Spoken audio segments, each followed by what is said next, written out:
نبی پاک صلی اللہ علیہ وسلم پر درود بھیجنے کے 40 فائدے۔ نمبر 1، اللہ کے حکم پر عمل کرنا۔ نمبر 2، اللہ تعالیٰ کے ساتھ اس پر درود بھیجنا۔ نمبر 3، درود بھیجنے والے فرشتوں کے ساتھ مطابقت۔ نمبر 4، اللہ سے 10 نعمتیں حاصل کرنا۔ نمبر 5، بندے کے لیے 10 درجے بلند کیے جاتے ہیں۔ نمبر 6، بندے کے لیے 10 نیکیاں لکھی جاتی ہیں۔ نمبر 7، بندے سے 10 گناہ مٹ جاتے ہیں۔ دعا سے پہلے نبی پاک صلی اللہ علیہ وسلم پر صلوات پڑھنے سے دعا قبول ہوتی ہے۔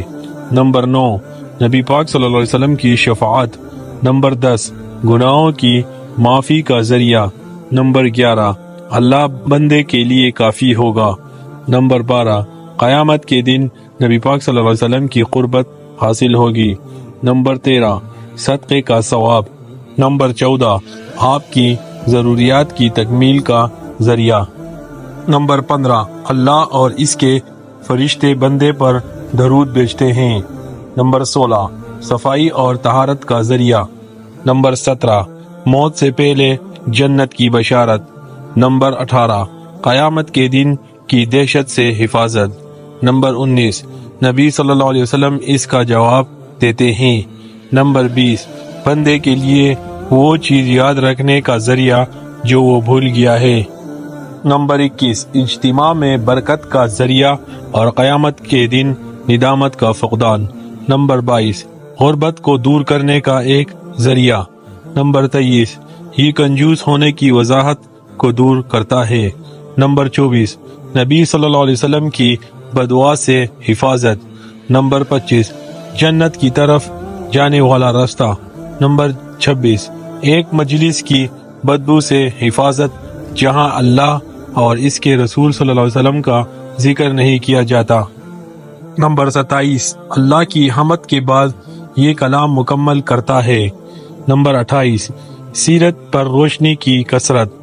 نمبر 29، دل کی سختی سے حفاظت۔ نمبر 30، اللہ بندے پر احسان مند تعریف کرتا ہے۔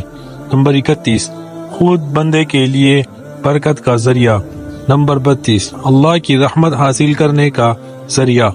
نمبر 33، نبی صلی اللہ علیہ وسلم سے مسلسل محبت کرنے کا ذریعہ۔ نمبر 34، بندے سے مسلسل محبت کرنے والا نبی صلی اللہ علیہ وسلم کا ذریعہ۔ نمبر 35، ہدایت کا ذریعہ اور زندہ دل۔ نمبر 36، بندے کا نام نبی صلی اللہ علیہ وسلم کے سامنے پیش کیا جاتا ہے۔ نمبر 37، بندے کے پاؤں سیرت پر جمے رہیں گے۔ نمبر 38، بندہ حق رسول صلی اللہ علیہ وسلم کا تھوڑا سا حصہ پورا کرتا ہے۔ نمبر 39، اللہ کا شکر ادا کرنا۔ نمبر 40، یہ دعا ہے۔ ابن قیم رحمت اللہ کے جلال الفہم سے ماخوذ۔